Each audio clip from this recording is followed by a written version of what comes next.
Students, this is Shaukat Ahmed Bhatt for you. Today we will read how to write a letter. My dear students, तो हम आज पढ़ने जा रहे हैं format of letter writing. Now we will discuss हम एक letter कैसे लिखेंगे, ये मैं आपको यहाँ पे डिस्कस करने जा रहा हूँ. बेटा आप ध्यान से देख लीजिए लेटर का पैटर्न कैसे होता है और लिखते कैसे हैं. First of all I will introduce with you first what is a letter, how we can write a letter, my dear students. अच्छा, letter writing is an art. ये एक आर्ट होता है बेटा. आर्ट किस लिहाज से है? क्योंकि एक लेटर हम एक अच्छे फॉर्मेट से लिखते हैं. हम पेपर पे मार्जिन छोड़ते हैं, दोनों साइड से मार्जिन छोड़ते हैं, और कुछ टिपिकल फॉर्मेट होता है एक लेटर लिखने का. Letter writing is an art. It shows the communication skill of a student. ये मतलब क्या करता है, ये एक स्टूडेंट के कम्युनिकेशन स्किल, मतलब एक स्टूडेंट में कैसे राबिते के स्किल होते हैं, उससे राबिता करने के मतलब हुनर कैसा होता है. That is his capacity to communicate in writing and express his views. अपने ख्यालात को इजहार करते हुए कम्युनिकेशन करता है. Ideas, feelings and knowledge and an ability to respond. और मतलब उसके अंदर एक एबिलिटी होती है how to respond for a letter. Letters can be formal और informal. There are two types of letters my dear students. कौन कौन है? एक है फॉर्मल और दूसरा है informal my dear students. They can be personal, वो पर्सनल भी हो सकते हैं. बिजनेस लेटर्स भी हो सकते हैं. टू द एडिटर, एक न्यूज़पेपर के एडिटर के लिए भी हो सकता है. Application for jobs, replies or invitations, वो रिप्लाई भी हो सकता है और इन्वाइटेशन भी हो सकती है my dear students. To complain or to place an order, मतलब इनको ऑर्डर में रखने के लिए. How we, here we have divided letters into two categories. हमने क्या कर दिया है बेटा, हमने इन लेटर्स को दो कैटेगरीज में डिवाइड कर दिया है. चलो मैं आपको बताता चलूँ माय डियर स्टूडेंट्स, मैं आपको बताता चलो यहाँ पे पर्सनल लेटर्स और इनफॉर्मल लेटर्स, ये दो कैटेगरीज में कन्वर्ट की गई हैं लेटर्स. फर्स्ट है पर्सनल और इनफॉर्मल माय डियर स्टूडेंट्स. क्या है? पर्सनल और इनफॉर्मल. शाबाश. पर्सनल और इनफॉर्मल.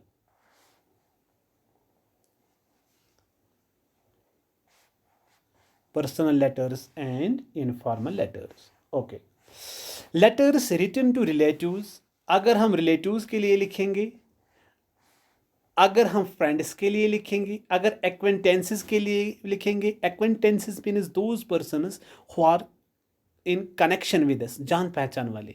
आर इवन स्ट्रेंजर्स, या हम किसी अजनबी इंसान के लिए लिखेंगे. In personal capacity are called informal letters, मतलब पर्सनल कैपेसिटी के साथ उनके लिखेंगे, उसको हम पर्सनल लेटर कहते हैं या इनफॉर्मल लेटर कहते हैं. बेटा इनफॉर्मल लेटर क्या होती है? ये इनफॉर्मल लेटर ऐसी होती है, इसमें हम वो चीज़, वो अल्फाज, वो वर्ड्स यूज़ कर सकते हैं मतलब जो पोलाइट ना हो, इसीलिए इसको क्या कहा गया है? Informal letter. और रिदम, जो राइम जो है इसका, जो बॉडी स्ट्रक्चर जो होगा इसका, वो मतलब यार स्टैंडर्ड टाइप का नहीं होता है. मतलब उसमें ऐसे वर्ड्स भी होते हैं जो इम्पोलाइट, जो इम्पोलाइट वर्ड्स हो, जो पोलाइट वर्ड्स ना हो, इसीलिए से फॉर्मल, ये इनफॉर्मल या पर्सनल लेटर्स कहा गया है. क्योंकि ये फ्रेंड्स को हम लिखते हैं, रिलेटिव्स को लिखते हैं, या एक्वेंटेंसेस, जान पहचान वालों को लिखते हैं, इवन स्ट्रेंजर्स को लिखते हैं. अच्छा, they are also called personal और प्राइवेट लेटर्स. इसको हम प्राइवेट या पर्सनल लेटर भी कहते हैं. Each letter consists of the following parts. हर लेटर के डिफरेंट पार्ट्स होते हैं which come in the same order, मतलब वो किस ऑर्डर में यहाँ पे आते हैं. चलो फर्स्ट ऑफ ऑल मैं आपको बताऊंगा बेटा एक लेटर में किस हिसाब से, एक लेटर में कितने मतलब पार्ट्स होते हैं, ये आपको यहाँ पे समझना है. फर्स्ट ऑफ ऑल यहाँ पे सेंडर्स एड्रेस लिखा गया है, और दूसरा डेट होता है, तीसरा सॉल्यूटेशन होता है, fourth one body of the letter as per context, मतलब कॉन्टेक्स्ट जो होगा, मतलब जो सब्जेक्ट होगा उसी लिहाज से हम बॉडी क्रिएट करेंगे किसकी, एक लेटर की. सबस्क्रिप्शन होगा, और एंड में सेंडर्स एड्रेस या नेम माय डियर स्टूडेंट्स होगा. ओके. चलो हम अब ये पढ़ेंगे बेटा क्या, the latest format of letter, the latest format of the formal letter is given below. एक फॉर्मल, एक क्या होता है, एक फॉर्मल लेटर का फॉर्मेट कैसे होता है. शाबाश. Address is to be written at the top of the left side. Left side में हम क्या करेंगे, top of the left side में हम एड्रेस लिखेंगे. Date is to be written below the address leaving one line blank. तो यहाँ पे मैं आपको बताऊंगा बेटा ऐसे लिखते हैं. देखो ये मैं बताऊंगा आपको, यहाँ पे आप ध्यान दीजिए, मतलब लेफ़्ट साइड में हम क्या करेंगे बेटा, लेफ़्ट साइड में हम मतलब एड्रेस लिखेंगे, उसके नीचे हम वन लाइन ब्लैंक करेंगे बेटा, और फिर लिखेंगे डेट। ये याद रखना, वन लाइन यहाँ पे ब्लैंक करेंगे और एड्रेस के नीचे हम डेट लिखेंगे, ये हमें याद रखना है। ओके, फिर हमें क्या करना है बेटा, ये याद रखना है आपको लेटर राइटिंग कैसे होती है। अच्छा, हाँ, note the date may be written in neither of the following ways. ये हमें in either of the following ways, इन दो तरीकों से लिखना है। या हम लिख सकते हैं बेटा, देखो अगर 1 मार्च 2020 होगा, या ऐसे लिख सकते हैं, या मार्च 1 2020 ऐसा भी लिख सकते हैं।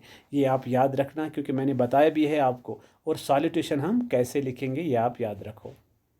अच्छा, the solution is to be written below the date leaving one line blank, put a comma after the solution. For example, dear साजाद।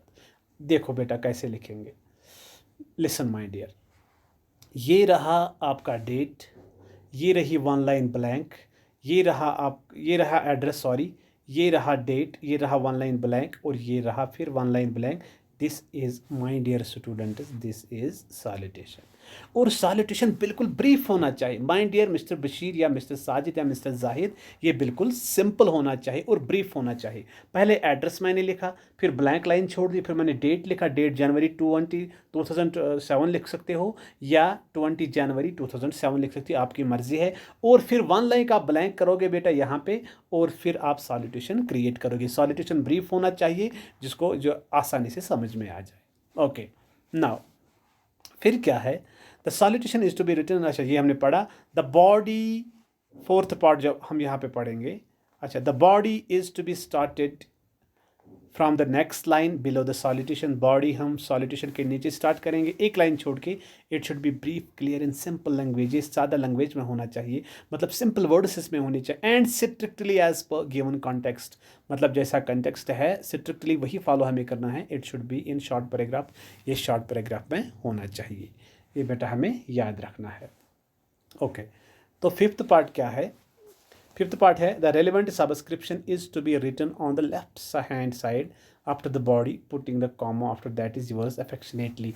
तो लास्ट में जो सबस्क्रिप्शन है, देखो ये सबस्क्रिप्शन आप कैसे लिखोगे बेटा, सबस्क्रिप्शन इधर लास्ट में है। I hope you would not mind this little conveyance, या आप यूवर्स ओबिडेंटली लिख सकते हो, यूवर्स फेथफुली लिख सकते हो, वो होता है सबस्क्रिप्शन माय डियर स्टूडेंट्स।